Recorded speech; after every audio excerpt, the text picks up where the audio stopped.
بسم اللہ الرحمن الرحیم۔ السلام علیکم ناظرین، حکیم خرم شہزاد ملی آپ سے مخاطب ہوں۔ ناظرین، آج ہم سیب کے بارے میں بات کرنے جا رہے ہیں۔ مشہور معروف پھل ہے، سبھی جانتے ہیں، بچے بھی اس کے بارے میں جانتے ہیں، اس کی پہچان کی تو ضرورت نہیں ہے، پھر بھی ہم اس کی چند ایک تصاویر دکھا دیں گے آپ کو ویڈیو میں، لیکن دکھانے کی ضرورت نہیں ہے۔ یہ مشہور پھل ہے، اس کے بارے میں سبھی جانتے ہیں۔ سبھی یہ جانتے ہیں کہ اس میں آئرن کے اجزاء پائے جاتے ہیں، یہ خون کی کمی کو دور کرتا ہے، لیکن اس کے علاوہ یہ روح کو لطیف کرتا ہے، اعضائے رئیسہ کو طاقت دیتا ہے، بدن کو موٹا کرتا ہے، اور ان سب فوائد کے ساتھ ساتھ اگر کسی کو شراب یا افیون کی عادت ہو تو اس کے چھڑانے میں بھی یہ بہت معاون ثابت ہوتا ہے۔ اگر اس کے تاثیر کی بات کی جائے تو اس کی تاثیر درجہ اول میں گرم اور درجہ دوم میں تر ہے۔ روزانہ نہار منہ ایک پکا ہوا سیب ایک ہفتے تک مسلسل استعمال کیا جائے تو خشک کھانسی دور ہو جاتی ہے، یعنی خشک کھانسی ختم ہو جاتی ہے۔ دماغ کی کمزوری کے لیے 2 سیب صبح آپ چھیل کے کاٹ کے کھائیں اور اس سے کچھ دیر بعد 1-1.5 گھنٹے بعد 1 گلاس دودھ پی لیں تو یہ بہترین مقوی دماغ ثابت ہوتا ہے۔ اگر جسم کو موٹا کرنا چاہتے ہیں تو 2 سیب چھیل کے کاٹ کے چینی کی پلیٹ میں چاند کی روشنی میں رکھ دیں، صبح اٹھ کے خالی پیٹ ان کو کھا لیں۔ تقریباً 2-3 ماہ یہ عمل مسلسل کرنے سے جسم فربا ہو جاتا ہے، صحت بنتی ہے، انسان موٹا تازہ ہو جاتا ہے۔ اب ہم بات کرتے ہیں اس سے بننے والے ایک لاجواب کشتے کی، کشتہ عقیق کی۔ یہ سیب میں ہم تیار کرتے ہیں۔ اس کے تیار کرنے کا طریقہ یہ ہے کہ آپ عقیق لے لیں، کتنی مقدار میں لینا ہے یہ آپ پہ ڈیپینڈ کرتا ہے، 50 گرام لے لیں، 100 گرام لے لیں، 150 گرام لے لیں، جتنی مقدار میں آپ کو ریکوائرڈ ہو آپ وہ لے لیں۔ اب اس کو 2 طریقے ہیں، یا تو بالکل تپا لیں، آگ پہ اس کو گرم کر لیں، گرم کر کے پھر اس کو سیب کے پانی میں ڈالتے رہیں، یعنی سیب کے پانی میں ٹھنڈا کرتے رہیں، اور چند مرتبہ یہ کرنے سے وہ پیسنے کے قابل ہو جائے گا۔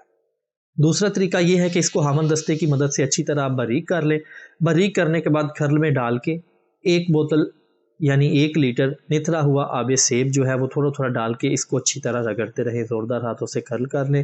پانی جب ختم ہو جائے تو اس کی چھوٹی چھوٹی ٹکیاں بنا لیں۔ چھوٹی چھوٹی ٹکیاں بنا کے آپ نے ایک بڑا سا سیب لینا ہے، اس میں سوراخ کر کے اس میں ساری ٹکیاں ڈال کے جو گودا نکلا وہ اوپر رکھ کے اس پہ آپ سوتی کپڑا لپیٹ دیں۔ اس کے بعد اس پہ جو سونپٹ کرنے کے لیے ہم مٹی استعمال کرتے ہیں وہ لپیٹ کے ساری مٹی ارد گرد تقریباً 1 انچ یہ سیب سے اوپر آ جائے گی، تو اس کو سائے میں خشک کر لیں۔ جب خشک ہو جائے تو اس کو 10 سے 15 سیر کی آگ دے دیں۔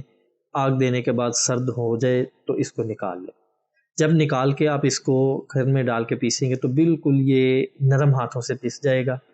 اگر فرض کریں کہ آپ کی آگ کم رہی ہے تو اس کو دوبارہ پھر 1 لیٹر پانی کی ضرورت نہیں ہے، تھوڑے سے آبے سیب میں اس کو کھل کر کے دوبارہ ٹکیا بنا کے یہ عمل آپ دوسری مرتبہ بھی کر سکتے ہیں، یعنی آگ وغیرہ دے سکتے ہیں۔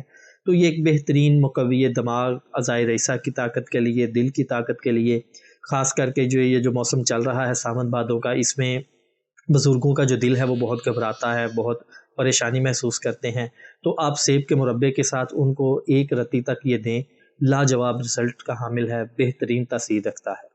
یہ کشتہ ہم عنقریب تیار کرنے جا رہے ہیں، کل پرسوں سے اس کا پروسیس ہمارا سٹارٹ ہے، تو انشاءاللہ تعالی الگ سے اس کے پہ ہم ایک ویڈیو بنا دیں گے کہ کشتہ عقیق آپ نے اس میں سیب میں کس طرح بنانا ہے، تو وہ انشاءاللہ آپ سے شیئر کر دیں گے۔ مکمل بنانے کا طریقہ اور جس طرح یہ پروسیس ہوگا وہ آپ کے ساتھ شیئر کر دیا جائے گا۔ جی ناظرین، یہ آج کی ایک مختصر سی ویڈیو تھی جس میں ہم نے سیب کے افعال و خاص کے بارے میں بات کی۔ اس پہ اتنی تفصیل سے گفتگو کرنے کی ضرورت اس لیے محسوس نہیں کی کیونکہ اس کے بارے میں بہت سارے لوگ جانتے ہیں، پہلے سے یہ ایک فیمس چیز ہے، اس کے بارے میں بہت سارے لوگ اس کی تاثیر سے بھی واقف ہیں، اس کے فوائد سے بھی واقف ہیں، لیکن ہمارا مقصد یہاں پہ چند ایک جو ٹوٹکے تھے وہ شیئر کرنا تھا، جو فوائد اس سے حاصل کیے جا سکتے ہیں وہ بتانا تھا، اور خاص طور پر یہ کشتہ عقیق کی ترکیب ہم آپ کے ساتھ شیئر کرنا چاہ رہے تھے۔ تو یہ ویڈیو یہیں پہ ختم ہوتی ہے، انشاءاللہ نئی ویڈیو میں ہم یہ کشتہ عقیق کو مکمل بنانے کا طریقہ آپ کے ساتھ شیئر کریں گے۔ تب تک اجازت دیجیے، اللہ حافظ۔